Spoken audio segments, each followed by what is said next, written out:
The technical setup of this project consists of 3 main parts. I separated the original painting into 4 distinct layers. Using a chop data conversion method, I mapped these 2D layers into a 3D instanced particle cloud.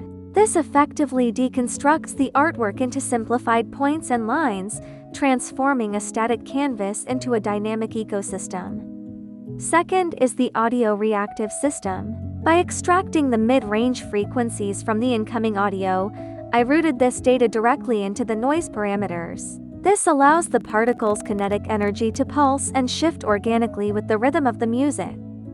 Finally, the interactive element using MediaPipe. The system tracks hand gestures, and the smooth position data is applied directly to the camera, allowing the viewer to navigate the space by simply moving their hands. Meanwhile, an independent look-at component maintains the visual focus, and a fist gesture dynamically modulates the particle scale, creating a deeply immersive connection.